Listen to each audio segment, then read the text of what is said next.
54 attractions, 5 hôtels, 4 millions de visiteurs, des parades, des grands 8 à sensations. Cet Europa Park, vous le connaissez, on ne va pas vous faire le topo. Aujourd'hui, on parle success story, expansion, réussite à grande vitesse. Une famille derrière tout ça, mais surtout un homme, Roland Mac, portrait de celui qui incarne Europa Park. Une souris qui pèse lourd, 250 millions de chiffres d'affaires par an, près de 3000 employés sous son aile. À 62 ans, Roland Mac est le chef d'orchestre du célèbre parc de Rust. Le natif de Freiburg est issu de la 7e génération de la famille Mac, une famille où depuis toujours on construit des manèges pour les forains.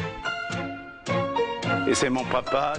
Et c'est avec lui, Franz, qu'après la découverte de la Floride et de Disneyland, Roland Mac décide en 1975 de se lancer dans le grand bain et de créer un parc. Enfin, pas vraiment, plutôt une petite vitrine d'entreprise, un lieu test, où présenter les créations de la famille.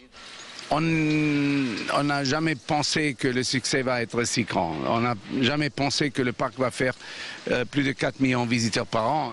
Dès la première année, 250 000 visiteurs se pressaient à Rust. Ils seront 700 000 la suivante. La machine est lancée. Plus une seule saison ne s'écoulera sans que le parc n'augmente son nombre de visiteurs. Télévision française. Ok, bonjour. Bonjour. Oui, ce sont les Français qui sont très gentils. Les Français sont très gentils, tu m'étonnes. Le public hexagonal, c'est un quart du chiffre d'affaires du parc.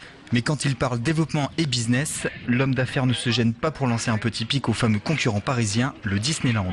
Il y a besoin d'être plus grand qu'aujourd'hui, mais c'est un développement qui doit être step by step. Pas comme à Disney, qui n'est pas un succès jusqu'à aujourd'hui. Le succès, c'est pas seulement les visiteurs, il faut gagner d'argent.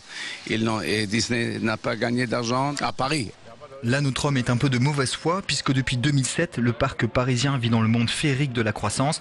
Mais bon, on passe, on ne va pas froisser l'amitié franco-allemande. Après tout, notre bon président a nommé Roland Mac chevalier de la Légion d'honneur en 2008. Pour comprendre le succès d'un homme et d'une entreprise, il faut sortir du parc, direction Waldkirch au pied de la forêt noire. C'est ici que depuis 230 ans, les Mac construisent des manèges et ça continue. La recette de la réussite est donc simple. La majorité des attractions du parc sont créées en interne.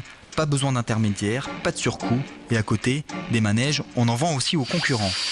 Tous les grands parcs ont des manèges de Mac. On a fait des manèges pour Nickelodeon, pour Astérix, pour Disneyland, pour beaucoup des autres parcs en France. Et aussi les parcs européens, on trouve des manèges de Mac. Alors, on construit 90% des manèges pour des autres parcs du monde. En attendant, Europa Park, c'est le plus grand parc saisonnier du monde. Disneyland Paris est le plus grand parc d'Europe, tout court. Bref, entre souris, on se chamaille autour du fromage. Mais pour Roland Mac, la plus belle des victoires, c'est peut-être que les manèges Mickey soient fabriqués chez lui, dans sa forêt noire.